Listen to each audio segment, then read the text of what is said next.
عبداللہ بن زید مزانی رضی اللہ تعالیٰ عنہ سے روایت ہے کہ رسول اللہ صلی اللہ علیہ وسلم نے فرمایا، میرا گھر اور ممبر کے درمیانی جگہ جنت کے باغات میں سے ایک باغ ہے۔ اللہ کے نبی صلی اللہ علیہ وسلم کا گھر حجرہ مبارک اور ممبر جہاں پر اللہ کے نبی صلی اللہ علیہ وسلم مسجد نبوی کے ممبر پر کھڑے ہو کر صحابہ کو واعظ و نصیحت کرتے ہیں، اس ممبر سے لے کر اللہ کے نبی صلی اللہ علیہ وسلم کے گھر کے درمیانی حصے اللہ کے نبی صلی اللہ علیہ وسلم نے جنت کے باغات میں سے ایک باغ قرار دیا۔ دوسری روایت میں ابو ہریرہ رضی اللہ عنہ سے ہے کہ نبی کریم صلی اللہ علیہ وسلم نے فرمایا، میرے گھر اور ممبر کا درمیانی مقام جنت کے باغوں میں سے ایک باغ ہے، اور قیامت کے دن میرا ممبر میرا حوض ہوگا۔ یعنی کہ قیامت کے دن جو اللہ نے نبی کریم صلی اللہ علیہ وسلم کو حوض کوثر عطا کرنی ہے، وہ ممبر والی جگہ ہوگی جہاں پر اللہ کے نبی صلی اللہ علیہ وسلم واعظ و نصیحت کرتے ہیں۔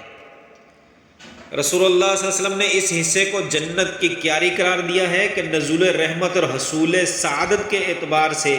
وہ حقیقی روزہ جنت کی طرح ہے۔ یہ اس لیے ہے کہ اس حصے میں عبادت دخول جنت کا سبب یہ بھی ہو سکتا ہے اسے حقیقی معنی پر محمول کیا جائے تو آخرت میں یہ ٹکڑا بعینہ جنت میں منتقل ہو جائے۔ علامہ عینی اور امام خطابی کے حوالے سے لکھا ہے کہ جو شخص اس حصے میں عبادت کا اہتمام کرے گا وہ جنت کے باغوں میں داخل ہوگا، اور جو شخص ممبر کے پاس عبادت کرے گا وہ جنت میں حوض کوثر سے سیراب کیا جائے گا۔ شارحین نے ممبر کے متعلق لکھا ہے کہ بعینہ اسی ممبر کو حوض کوثر پر لٹا دیا جائے گا کہ اللہ کے نبی صلی اللہ علیہ وسلم جس جگہ پر جس ممبر پر صحابہ کو واعظ و نصیحت کرتے ہیں، یہی وہ جگہ ہوگی جہاں پر اللہ کے نبی صلی اللہ علیہ وسلم کو حوض کوثر عطا کیا جائے گا۔